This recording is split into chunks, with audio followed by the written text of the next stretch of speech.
Senhor presidente, senhoras vereadoras, senhores vereadores, uma boa tarde. Não é fácil falar tudo em 10 minutos, mas vamos lá. Primeiro, eu quero externar nossos sentimentos à família do senhor Cláudio Amantini, na pessoa do Renato, que é o Mala, que é seu filho, e nossos profundos sentimentos a todos os familiares. E também aos familiares do senhor Arthur Guedes, pessoa com quem eu mantive bom relacionamento durante quando eu trabalhava como comandante de companhia, na primeira companhia aqui em Bauru, de 95 a 2005. Foi a oportunidade em quando eu o conheci.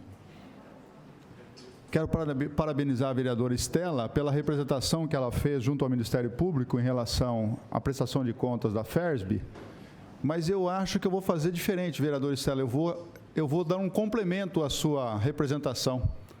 Eu acho que nós temos que voltar a apurar desde o momento em que a fundação foi criada, no governo Rodrigo Agostinho, para saber por que foi criada, qual a finalidade, porque ficou claro, muito bem claro, ao longo desses anos, que a fundação foi criada para burlar a própria legislação. Porque para evitar a contratação de novos servidores, criou-se a fundação. Tanto que o Tribunal de Contas do Estado, hoje, ele entende que o dinheiro gasto com a fundação, que deveria ser custeio, é pessoal. Entende como pagamento de pessoal. Vereador? Pois não? Me permite uma parte? Se for em 30 segundos, eu concedo. Caso contrário, não. Eu só preciso de 15 segundos para dizer que conte com o meu apoio, porque não tenho rabo preso com ninguém. Pode investigar do começo ao fim. Ótimo, vereador. Todo o meu apoio. Aliás, eu não especifiquei prazo na representação que fiz, viu? É que eu não conheço a sua representação, é que eu vi a notícia pela imprensa. Então, pela imprensa, a gente tem uma noção de que dá a entender que se restringe apenas a esses últimos acontecimentos que nós descobrimos aqui, que a própria comissão acabou descobrindo. Mas muito obrigado, vereador. Obrigado pela sua participação. Outra questão que eu gostaria de falar rapidamente é sobre a ação popular, da qual eu e o vereador Borgo somos autores, né? É que é um ganho para o município, porque nós conseguimos aí homologar um acordo na ordem de 480 mil mês, porque são os 10 leitos subsidiados pela Prefeitura Municipal, são 16 mil reais por dia que a Prefeitura vinha custeando, são 26 mil por dia, ela deixa de pagar 16 mil por dia, porque 1.600 é do Ministério da Saúde. Isso foi homologado na sentença da ação popular.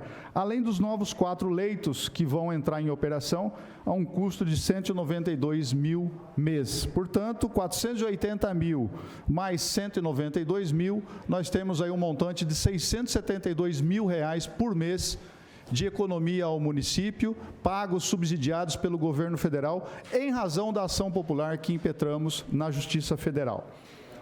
Outro assunto que eu gostaria de mencionar aqui, e o próprio vereador Júnior Rodrigues acabou de falar sobre alguns empreendimentos, sobre Grapoab e tudo mais, mas eu falei aqui há pouco tempo atrás sobre as contrapartidas, que quando você tem um empreendimento na cidade, hoje nós temos aqui as contrapartidas do DAI, da Endurb, da Secretaria da Educação, da Secretaria de Saúde, da Secretaria de Obras, mas não é nada assim muito objetivo, as coisas ficam muito no limbo, ou seja, o investidor ele não sabe quanto que ele vai ter de contrapartida.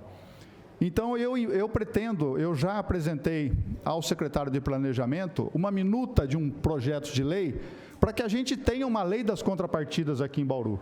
E, resumidamente, essa lei diz o seguinte, que nós vamos, por exemplo, o investidor, ele vai ter que destinar 5% do custo do empreendimento dele para glebas não consolidadas. O que são glebas não consolidadas? É uma terra que eu tenho, ou seja, não é nada loteado, enfim, um pedaço de terra que eu tenho dentro do município e que ele está desprovido de toda a infraestrutura. Se eu quiser investir naquele local, 5%.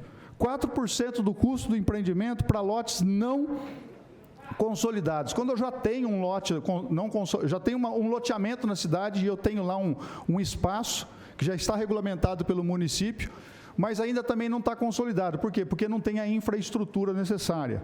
4%. E 3% para o custo do empreendimento de glebas ou lotes de áreas consolidadas, já com infraestrutura. O investidor, ele precisa saber quanto que vai custar a contrapartida e não ter uma caixinha de surpresa. Isso vai ao encontro do que o vereador Júnior Rodrigues falou, porque desestimula o investimento na cidade, porque a pessoa não sabe quanto que é. Eu tenho o caso aqui em que a pessoa montou uma clínica e que empregou 20 pessoas, ele teve que asfaltar uma rua. Eu não entendi por que o asfaltamento daquela rua, se a rua já era só um recap. Aí, poxa vida, mas só aquela rua? Então foi feito um pedido de contrapartida aleatório, sem qualquer justificativa, subjetivo. Então nós temos que ter critérios objetivos. Isso é um projeto de lei de iniciativa de um vereador? Eu acredito que não, mas nós temos que começar a discutir. Mas o minuta do projeto de lei já foi encaminhado ao secretário do Planejamento, e ontem, aliás, no final de semana, eu conversei com ele e ele disse o seguinte, que tem 2 metas da Prefeitura Municipal antes desse projeto de lei. É o plano diretor, que nós vamos ter que discutir aqui na Câmara, isso vai demandar quase que 1 ano de discussão, pode ter certeza disso, e a lei de zoneamento, que é de fundamental importância, para saber onde cada um pode investir na cidade de Bauru. Então, essas 2 leis são fundamentais, mas a lei das contrapartidas também é fundamental e importante para o desenvolvimento da cidade. Agora, vereador Júnior, sabe por que a coisa não anda? Porque nós temos aqui 3 APAs, Área de Proteção Ambiental Municipal, feita pelo nosso biólogo, sei lá o que ele é, o deputado federal Rodrigo Agostinho, né, que ele inventou três áreas de proteção ambiental que travou o município por anos aí. Travou. Tem uma área de uma determinada pessoa que me procurou, que eu fui saber agora, foi feito o plano de manejo lá numa APA do Rio Batalha, e a área da pessoa não pode ser comercializada. Aí ele falou assim, poxa vida, vereador, o que eu faço com a minha área? Eu falei assim, olha, melhor coisa é o seguinte, fala com aquele pessoal que faz aquelas ocupações, aquelas invasões de terra aqui na cidade, que tem um senhor aí que é especializado nisso, e ele cobra R$50 por invasor, né, que é contribuição colaborativa, que ele dá um jeito na sua área. Porque o poder público não permite a urbanização da gleba de terra. 4 alqueires dentro da cidade. 4 alqueires encravados dentro da cidade. Não pode, porque ali tem uma área de proteção ambiental, e aí foi feito um plano de manejo e ali não pode ser ocupado. Absurdo. E isso desestimula qualquer um. Outra notícia que eu queria dar aqui, voltando aí para a moradia social, eu entendo o seguinte, acabou o programa do Faixa 1, que é do Minha Casa Minha Vida. Aquele Faixa 1, aquele é para aquelas pessoas que ganham até 2 salários mínimos. Não tem mais esse programa. O último residencial que foi inaugurado agora aqui, o Manacás, ele é o último e acabou. Não tem mais. O governo não tem mais esse programa. Só tem para cima de 2 salários mínimos. E essas pessoas que ganham até 2 salários mínimos, que é a habitação social, fazer o que com elas? Deixar no limbo? Deixar aí refém desse cidadão que se intitula aí defensor das moradias sociais, que na verdade não é nada disso, ele é um estelionatário social, que fica aí iludindo as pessoas com ocupações indevidas e cobrando uma taxa colaborativa por mês? É preciso, sim, nós darmos uma atenção para a moradia social, de que jeito que eu penso, do jeito que eu imagino, por meio de lotes urbanizados.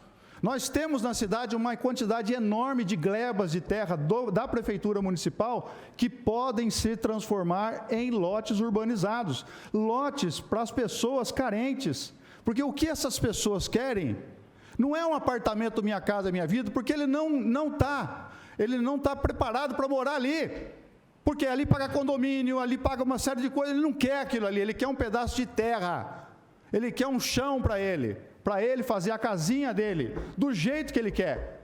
E se a prefeitura viabilizar um terreno voltado para essa faixa de trabalhadores, e ainda fornecendo uma planta para ele de 30, 40, 50 metros quadrados, ele vai fazer a casa dele, a residência dele, vai construir a sua propriedade. É isso que se precisa. Por quê? Porque hoje o governo federal, ele não olha mais para essa faixa de pessoas. Ele descartou. Para ele só existe pessoas que ganham acima de 3 salários mínimos. Olha, para com isso. Nós temos uma quantidade de pessoas miseráveis aqui absurda. E nós precisamos dar uma atenção. E eu entendo que a Coab, já que a Coab hoje tem pretensões de voltar a construir, que eu não vejo nenhum caminho para isso, mas ela é proprietária de várias glebas de terra que ainda não foram penhoradas, que podem muito bem ser aproveitadas e destinadas para esse tipo de lotes urbanizados. Então, essa é a minha palavra de hoje, vereador. Eu peço minha inscrição nas explicações pessoais, porque eu pretendo falar de um assunto aqui sobre o fundo eleitoral.